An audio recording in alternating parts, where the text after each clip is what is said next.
Langsung kita sebelum kita mulai seperti biasa saya beri kesempatan ini Bang Marwan Batubara, silakan Bang Marwan. Ya, terima kasih Mbak Rahmah. Assalamualaikum warahmatullahi wabarakatuh. Salam sejahtera untuk kita semua. Selamat siang. Alhamdulillahirrahmanirrahim. Assalatu wassalamu ala asyrofil anbiya'i wal mursalin wa ala alihi wasallam. Pertama-tama terima kasih atas kehadiran para pembicara. Ada Pak Harto, ada Pak Abdullah. Insya Allah nanti bergabung melalui Zoom Pak Usman Hamid, Anton Permana, dan Pak Boyamin, insya Allah. Tak lupa juga terima kasih kepada Mbak Rahma ya sebagai moderator yang kesekian ini untuk acara kita. Juga terima kasih kepada para hadirin yang berkenan datang ke tempat ini, ke Hotel Sofyan, tempat favorit kita. Ada alasan, tapi saya tidak akan sebut kenapa itu seringnya di sini begitu ya. Kemudian juga kepada para hadirin yang bergabung melalui Zoom atau mendengarkan melalui kanal-kanal YouTube yang sudah kami sebar dalam undangan ya. Ada yang jadi pelanggan siapa begitu atau sudah menjadi subscriber di kanal YouTube mana, itu saya kira mudah-mudahan bisa mendengarkan sampai nanti acara ini selesai. Nah, topik kita hari ini adalah tentang tegakkan martabat bangsa, reformasi total Polri, audit Satgasus Merah Putih ya, segera. Dimulai dengan audit Satgasus Merah Putih segera. Jadi ada kata kunci yang perlu saya highlight di sini adalah tentang martabat bangsa, kemudian tentang Satgasus yang perlu diaudit atau audit Satgasus. Nah, tadi sudah disinggung bahwa acara seminar yang terkait dengan Satgasus dan perlunya audit itu yang keempat kalinya kita adakan. Yaitu dulu pertama kali tanggal 8 September, lalu 21 September, kemudian 5 Oktober itu tentang mafia tambang ya di sini juga. Kemudian terakhir hari ini tanggal 25 Oktober tentang Satgasus dan perlunya kita menegakkan martabat bangsa. Nah, dua acara lain sebetulnya terkait dengan masalah Kanjuruhan yang juga kami adakan. Lalu tentang KM50 beberapa hari yang lalu. Nah, perlu kami sampaikan bahwa penyelenggara acara yang 4 kali tadi tersebut adalah Forum Kedaulatan Negara. Ketuanya ada di sini. Front ya. Front Kedaulatan Negara, Pak Abdullah sebagai ketua, kemudian ada Front Nasional Pancasila, Pak Soeharto, Legend Marinir Purnawirawan sebagai ketuanya. Kemudian ada UI Watch, ada beberapa perwakilan pengurus UI Watch yang hadir pada acara ini. Kemudian TP3 yang saya dan Pak Abdullah sebagai pimpinan atau pengurusnya lah begitu ya. Jadi 4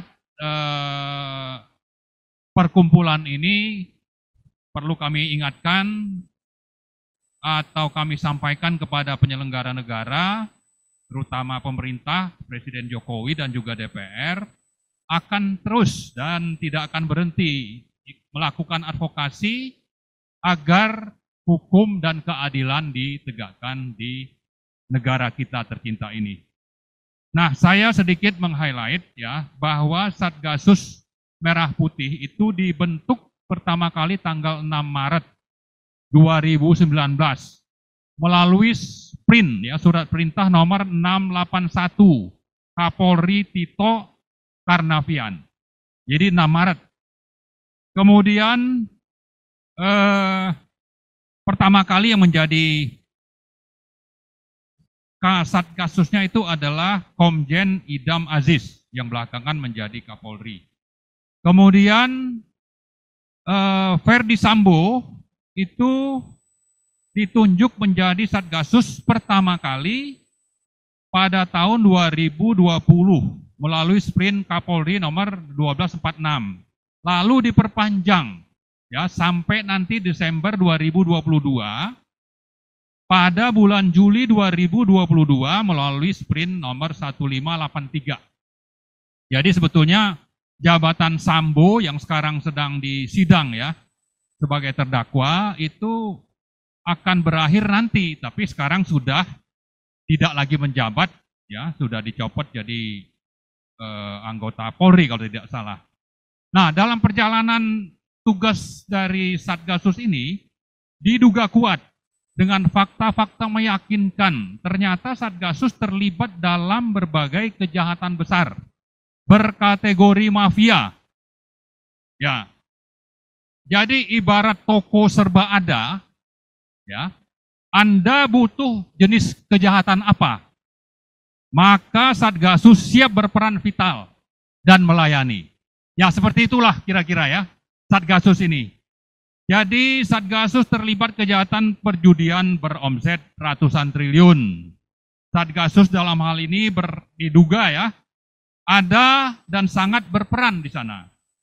Kemudian dalam peredaran perdagangan narkoba, ya. Lalu dalam sektor tambang yang nilai kejahatannya itu ratusan triliun. Jadi Satgasus termasuk berperan di sektor tambang ini menggelapkan pajak. Ya, ada juga peran Satgasus terkait pembunuhan, miras, pertanahan, backing konglomerat oligarkis, dan human trafficking. Nah, bagaimana di ranah politik? Nah, ternyata banyak indikator yang menunjukkan keterlibatan Satgasus. Konon Satgasus berperan menjadi salah satu organ penting untuk mensukseskan capres-cawapres dukungan rezim oligarkis, termasuk dalam mengepul ya, dan mempromosikan secara masif, maksudnya mengepul dana ya, ratusan triliun untuk mendukung capres-cawapres tersebut. Nah, ternyata Satgasus juga terindikasi terlibat pembantaian 6 pengawal HRS di kilometer 50 jalan tol Jakarta Cikampek. Dalam kasus ini Sambo berperan sebagai komandan operasi dengan mengerahkan sekitar 30 anggota Satgasus. Ya. Modus rekayasa dan penghilangan barang bukti ini sudah biasa dilakukan oleh Sambo atau Satgasus ini ya, termasuk kalau bicara KM50 itu rest area diratakan dengan tanah. Ini sudah biasa dilakukan oleh Satgasus. Nah, karena itu ya dengan berbagai kejahatan berkategori mafia di atas secara ringkas saya sebutkan, termasuk kejahatan politik, maka pembubaran Satgasus oleh pemerintah melalui Kapolri Sigit tanpa pertanggungjawaban yang disampaikan pada tanggal 11 Agustus 2022 yang lalu sangat tidak cukup. Sepak terjang Satgasus jelas bertentangan dengan Pancasila, Undang-Undang Dasar 1945, dan hukum-hukum yang berlaku. Selain itu, rakyat pun menolak sikap dan kebijakan pemerintah tersebut, yaitu hanya membubarkan Satgasus. Oleh sebab itu, berulang kali kami dari FKN, FNP, UI Watch, dan TP3 menuntut penyelenggara negara, terutama DPR dan Presiden Jokowi, agar Satgasus Merah Putih diaudit secara menyeluruh. Harus dilakukan audit investigatif. Oleh siapa? Oleh BPK terutama, dan melibatkan juga auditor independen. Kami kembali ingin menekankan agar Presiden Jokowi pemberi restu pembentukan Satgasus ikut bertanggung jawab atas sepak terjang dan berbagai dugaan kejahatan yang telah dilakukan oleh Satgasus. Presiden Jokowi harus bertanggung jawab secara hukum. Nah, akhirnya sebagai negara yang menjunjung nilai-nilai universal kemanusiaan, ya, rakyat menuntut agar pemerintah mengelola negara secara bermartabat, bermoral, sesuai kaidah-kaidah hukum yang berlaku.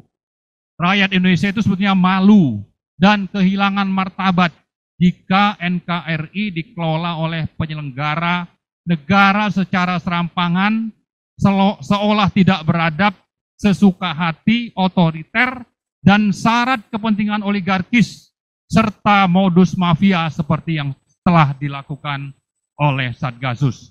Jadi itu sebagai pengantar ya dari kami, mudah-mudahan nanti kita bisa dari para pembicara mendengar lebih lanjut apa advokasi yang akan kita lakukan berikutnya. Dengan demikian nanti diharapkan audit Satgasus itu benar-benar dilakukan, kemudian hukum juga bisa ditegakkan. Itu saja, terima kasih. Assalamualaikum warahmatullahi wabarakatuh.